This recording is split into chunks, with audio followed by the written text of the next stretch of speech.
মূল্যস্ফীতি মুদ্রাস্ফীতির মতো পরিবেশ পরিস্থিতি তৈরি হওয়ার মতো পরিস্থিতি তৈরি হয়, সেটার ব্যাপারে সরকারের পরিকল্পনা কি? আপনার মাধ্যমে মাননীয় প্রধানমন্ত্রীর কাছে সে ব্যাপারে জানতে চাই। মূল্যস্ফীতি হবে বলে আমরা মনে করি না, আমাদের কোনো রিসার্চে মূল্যস্ফীতি বলে না, বরং অর্থনীতি আরো সচল হবে, অর্থনীতি আরো স্ট্রেনদেন হবে। আপনার মাধ্যমে মাননীয় প্রধানমন্ত্রীর থেকে জানতে চাই যে ফ্যামিলি কার্ড, কৃষক কার্ড, কৃষি কার্ড, হেলথ কার্ড যে ধরনের কর্মসূচিগুলো গ্রহণ করা হয়েছে তার ইতিবাচক কিছু দিক রয়েছে।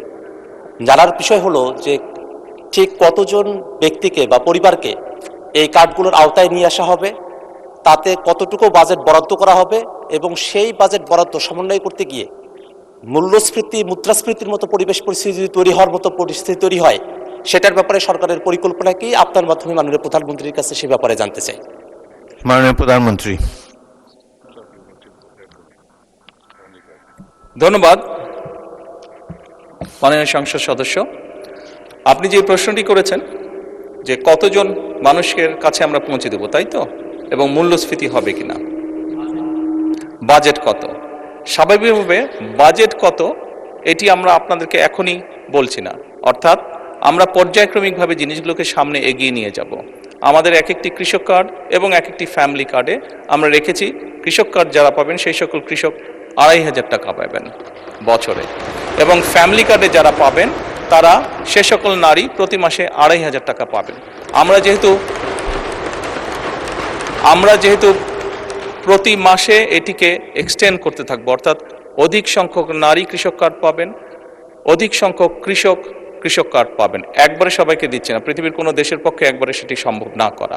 সেই জন্য প্রতি বছরই আমরা বাজেটের স্যাংশন বাড়াবো, প্রতি বছরই বাজেটে আমরা টাকা অ্যালোকেট করব, এভাবে পর্যায়ক্রমিকভাবে ধীরে ধীরে আমরা এগোবো। এবং অবশ্যই বাজেটের প্রাধান্য পাবে। এবং আপনি যেটা বলেছেন মূল্যস্ফীতি হবে কিনা, আমরা তো টাকা ছাপিয়ে দিচ্ছি না।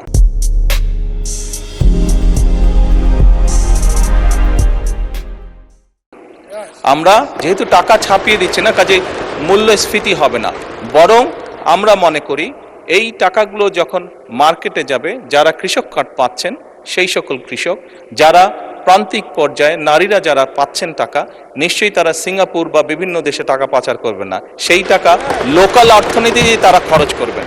এবং একজন নারী স্বাভাবিকভাবে সেটি তার সন্তানের লেখাপড়ার পিছে খরচ করবেন, অথবা সেটি তার সন্তান বা পরিবারকে একটু ভালো খাবারের ব্যবস্থা করবেন, অথবা তিনি লোকালি কোনো ছোট ব্যবসা প্রতিষ্ঠান গড়ে তুলবেন। ফলে যেটা হচ্ছে, যেই টাকাটা সরকারের কাছ থেকে তার কাছে যাচ্ছে সেই টাকাটা লোকাল ইকোনমিকে শক্তিশালী করছে, লোকাল ইকোনমিতে সেটি রোটেট করছে। যেমন একজন নারী যখন সেই টাকাটি পাবেন, উনি যদি একটি মুদির দোকানে গিয়ে সদাই করেন, এরকম ওনার আশেপাশে যারা সেটি পাবেন, আরও যে সকল পরিবার, আরও যে সকল নারী পাবেন, তারা সকলে যখন ওই মুদির দোকানে যাবেন, স্বাভাবিক সেই মুদির দোকানের সেল বাড়বে। সেই মুদির দোকানে যখন একজন কর্মচারী যদি এখন থেকে থাকে, 1 মাস পরে বা 2 মাস বা 3 মাস পরে সেই মুদির দোকান মালিক দেখবে যে আমার একজন কর্মচারী দিয়ে হচ্ছে না, তখন সে আরেকজন কর্মচারী নিয়োগ করবে। ফলে কি দাঁড়াচ্ছে, কর্মসংস্থান হচ্ছে, এবং সেই কর্মচারী 2 জন বেতন পাবে, তারাও গিয়ে গামছা কিনবে, লুঙ্গি কিনবে, অথবা তার সন্তানের জন্য চিপস কিনবে, অথবা একটা ছোট্ট ফ্রক কিনবে তার মেয়ের জন্য। ফলে লোকাল ইকোনমি আস্তে আস্তে স্ট্রেনদেন হবে, লোকাল ইকোনমি আস্তে আস্তে বড় হবে। কাজেই মূল্যস্ফীতি হবে বলে আমরা মনে করি না, আমাদের কোনো রিসার্চে মূল্যস্ফীতি বলে না, বরং অর্থনীতি আরো সচল হবে, অর্থনীতি আরো স্ট্রেনদেন হবে। এবং লোকাল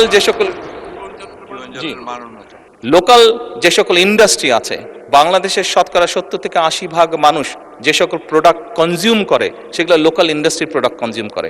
কাজে লোকাল ইন্ডাস্ট্রিগুলোকে স্ট্রেনদেন করার এটি আরেকটি উপায়।